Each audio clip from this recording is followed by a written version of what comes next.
Hello and welcome to Noel's RetroLab. Today we're going to go back to this Commodore Amiga 500 that we saw a few videos ago. It turns out we cleaned it, we restored it, but I didn't notice that some of the keys weren't working properly. And unfortunately, that's something that happens quite a bit with Amiga 500s. So today we're going to open it up again. We're going to diagnose what the problem is, and hopefully we'll be able to do something to fix it.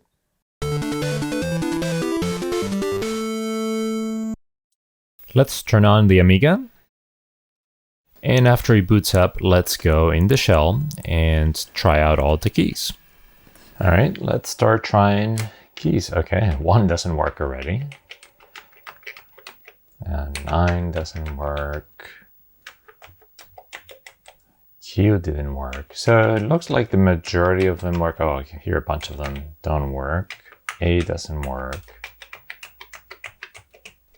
Okay. Z doesn't work. So I'm definitely noticing that they're mostly on the left of the keyboard and the right of the keyboard. Oh, space doesn't work. Enter works. And then on the keypad, okay. Wow, yeah, those are the only 3 that worked. An even better way of testing the keyboard is to use the Amiga Test Kit. It gives us the option to test many different things, but here we just press F2 to go to the keyboard. And then as we press the keys, it highlights the ones that it notices you've pressed. So at the end, you can see visually very clearly which keys are not working. And here we have 2 very clear patterns, about 2 columns in the left, 1 column in the middle, and then most of the numeric keypad.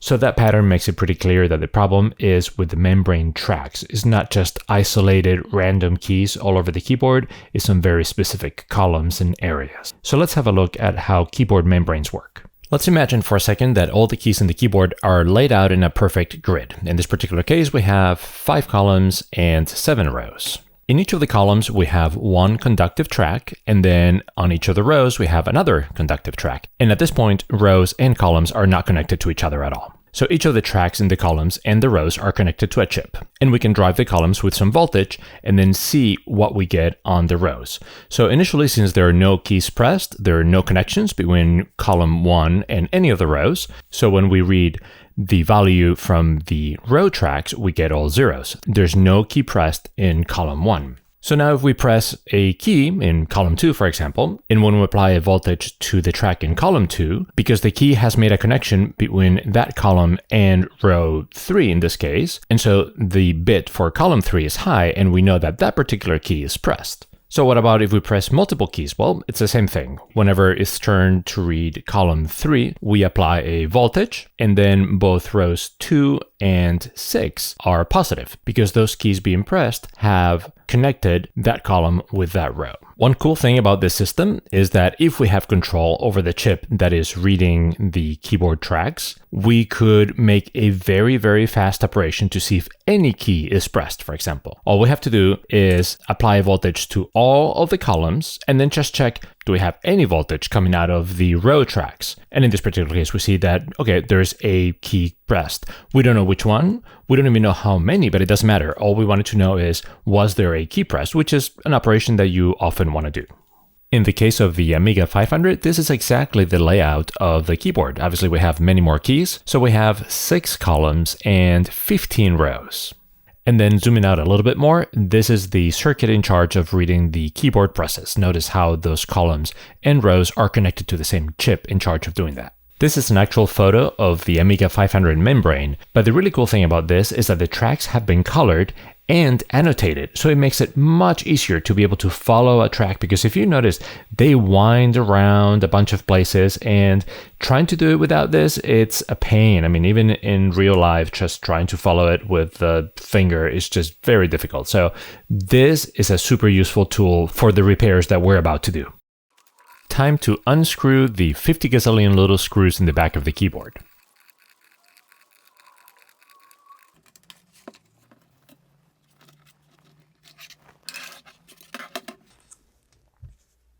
Oh wow, this is really rusty over here.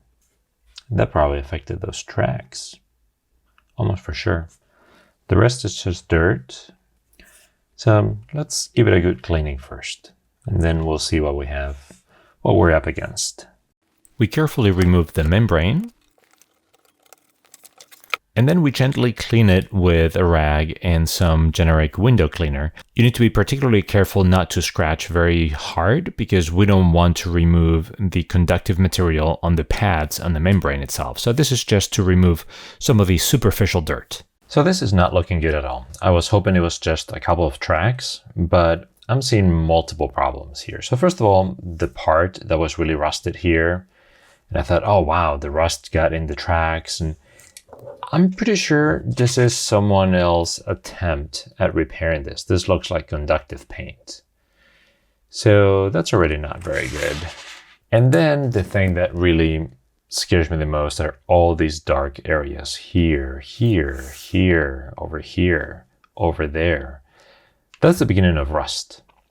Yeah, we could just fix a few tracks here and there, and there's probably more than 2 or 3, I suspect. But with this like this, I think this membrane is not going to last very long. I mean, it's even over there, you can see some browning.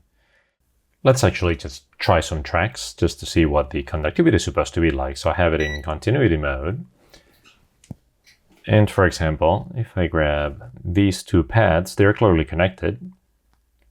So instantly we get continuity and there and there. So that's great. Over here, it's probably not so great. So let's see. This one is connected to this one through a brownish spot. Okay, so that one still has good continuity. And then it is supposed to be connected to that one. Wow, it still works. Okay. And I'm sure this is where it's just completely lost. So this one looks to also be connected to this one. And yeah, we get nothing there. Oh, we got a little something. We got high. We have some conductivity. Just maybe not enough to trigger. And there we get nothing. So yeah, that track is gone. I'm sure this one is gone completely. What about something like this? This is supposed to be connected to this one. Yeah, so you see how it's all dark and brown? There's no conductivity. I want to do a close-up of this area just so you can see that it's not even just the brownish tracks, it's that there is a bumpiness to the membrane where the tracks are. So it looks like there's been like moisture got into here and it's been slowly corroding all the tracks. So yeah, there's no point in trying to reuse this membrane. Even if I could get it to work, it will stop working in a year or 2. So better to replace it now. So unfortunately, that membrane is way too far gone. There's just too much water damage, too much rust. We could fix a few tracks and probably get some keys working, but it's just not going to be a permanent fix. So we really should replace it with a new keyboard membrane. However, in the interest of experimenting, I'm going to go ahead and try to repair at least one of the tracks. That way we'll see the techniques that we can use in membranes that are worth repairing. So first is finding the track. And we figure out that one of the ones that is failing is the one that starts with a 9. And so it's this one over here, this pad. And so I suspect that the problem is all the way on the side, but let's just check. So that's fine. And the one goes there, that's fine. So that's those 3 keys. Then this one, it's tricky to trace it. That's why it's actually really useful. The picture that I showed you before with the annotations. This one goes there. Okay, and then this one goes all the way over to here. And there we have no connectivity. So I scratched this up a little bit earlier. Let me zoom in that, since that's the important part. So I scratched this up just a little bit, and you see the metal trace underneath.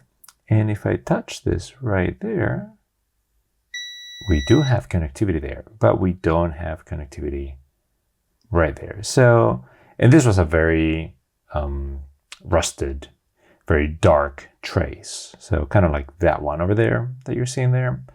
So, but notice this one doesn't go anywhere. So this is pretty straightforward. This we may be able to do just with some of the conductive paint, maybe. The other problem is connecting this branches over here, and this just winds around and around and around all through here. So that's this horrible bumpy path, that's part of that.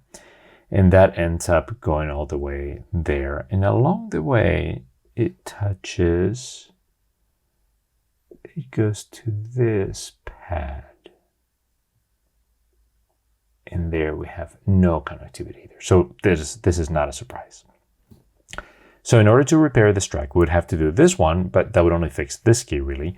And then the big repair would be making a contact between this and something closer to this pad right there. So we could scratch up a little bit and make a bridge between the two. So let's try that.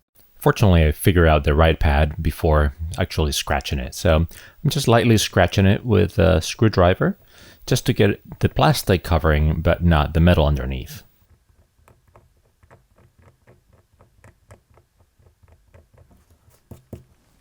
The conductive paint I have comes in this syringe, and I haven't used this particular brand before, so we're about to find out how well it works.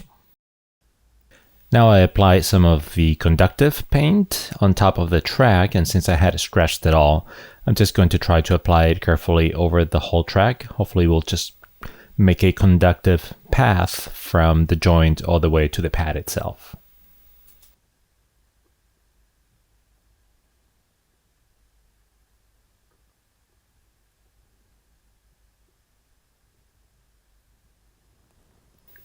And I also apply some conductive paint to the top pad that we scratched. And now with a cable of the right length, I just put it in both tracks and actually just put some tape on top of it to hold it together while the paint dries out. I also have to make sure that the cable itself is not in the middle of two pads that need to be connected by the keyboard. So I just put a couple of pieces of tape to hold it in place. Okay, so I let it dry overnight because the conductive paint, initially when you first lay it down, it's not really conductive, it needs to dry out. So I'm just gonna test it, for example, right here. Is this bit of conductive paint making contact with this? Yeah, definitely. And now, for example, I'm gonna test, can we go from here all the way to the cable to this pad? There we go. And what about this over here? So this should be making contact with this. Oh, no. So we did manage to correctly connect this to this, but not this to this, which is kind of weird. So we may have to re-scratch and relay it in there.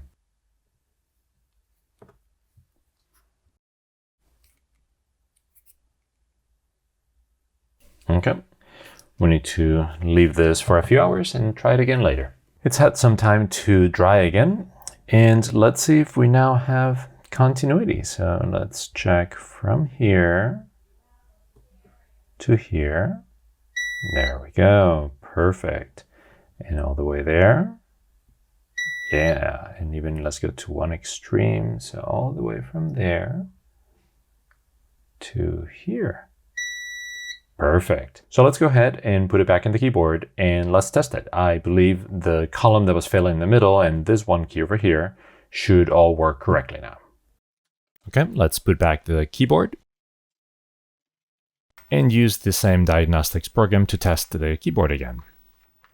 I'm going to focus on the keys in the middle, which is the column that we fixed. And yeah, 9 is working, O is working. They all seem to be working. And what about the numeric keypad, the enter key? Yeah, that one is still not working. And what about the rest of the keyboard? Interestingly, there was a column on the left that wasn't working before that is working now. So maybe just the cleaning fixed that column. That's interesting.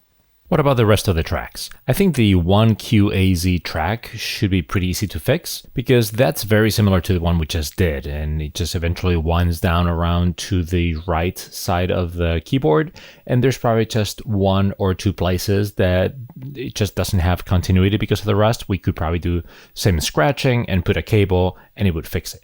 However, the numeric keypad is a whole different issue. That is a track that is exclusive to the pad, and it just winds around and around and around. I think most of it is bad. So I think we better stop here. And here's a spare membrane that I had. This came from another Amiga keyboard, and this is in much better condition.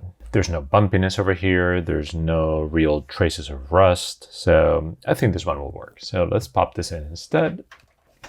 And putting in the membrane is just the opposite process of taking it out. So with this plastic thing towards you just carefully push it in like that, and then push it back to lock it in place. There we go.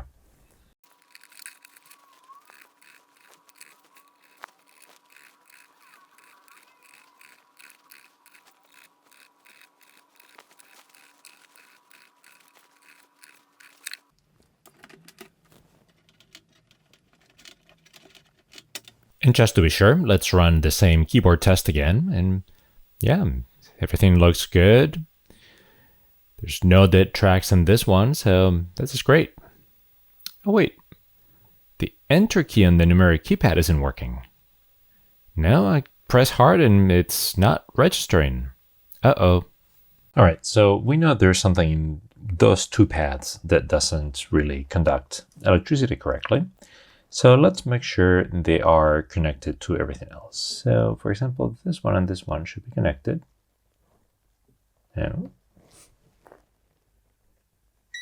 Okay. Okay, so let's see if this pad is connected to the pads further down here in the keyboard. So that was the 90L. So 9 and 0 are there. Or 9 and O, 9O, L, and I'll say greater than, it's supposed to be this one, okay. And then from this one to enter, yep, okay.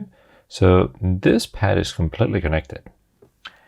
And we had decided that this pad was also completely connected.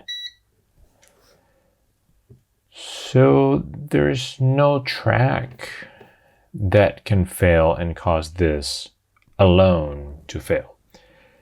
So it's either that the pad is not conductive enough or that the key itself is not pressing correctly. So let's have a look at that. So this key over here is the enter key that was giving us trouble, and it looks no different than any of the others.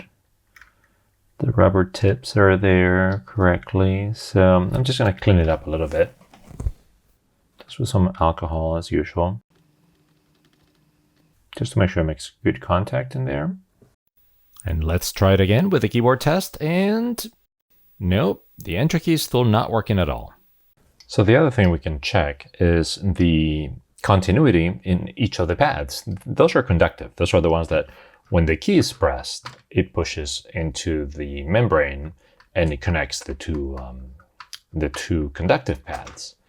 So on a normal pad, let's see, we should have a resistance of, about 200 ohms. Let's grab another one at random.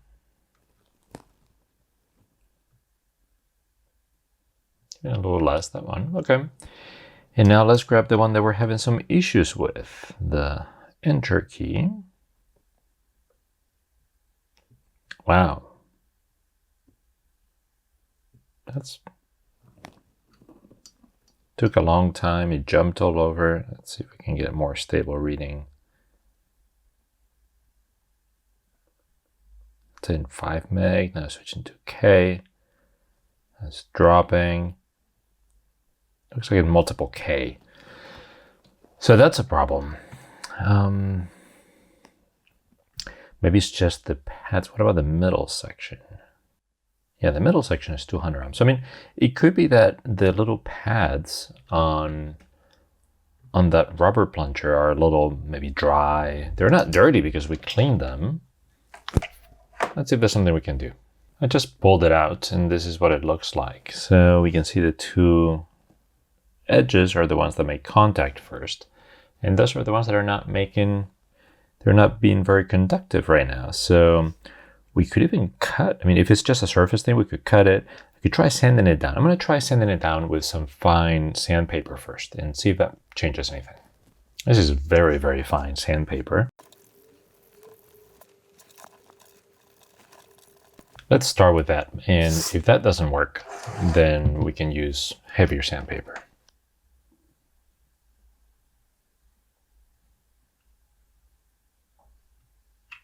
Yeah, still looks like it's in the kilo ohms.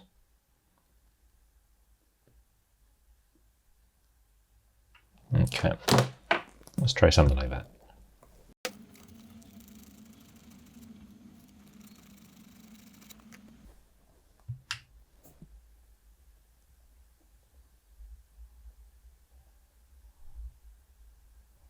Nope, it's not really changing much. All right, I'm going to cut the top layer.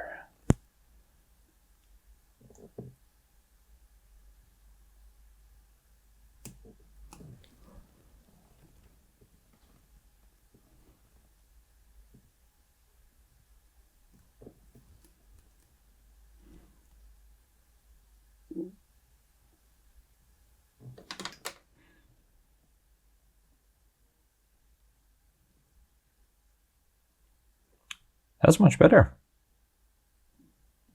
That seemed to switch to like 500 ohms. That's not perfect like 200 ohms like the other one, but that's much better. I wonder if that's enough. Let's give that a try. Okay, let's check it out. Keyboard test.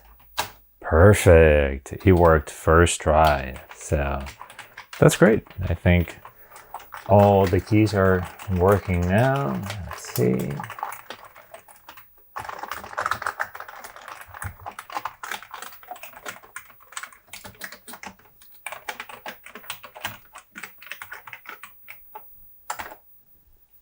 And missed that one. There we go. Perfect. So there you go. Unfortunately, we couldn't make a permanent fix to the original membrane, so we just had to replace it with another one. But that was the correct thing to do. However, we learned some interesting things about repairing that membrane that was so far gone, and we learned some techniques that we can apply to other membranes. So I hope you enjoyed that video. If so, please give it a thumbs up and subscribe to the channel. Until next video, see you then.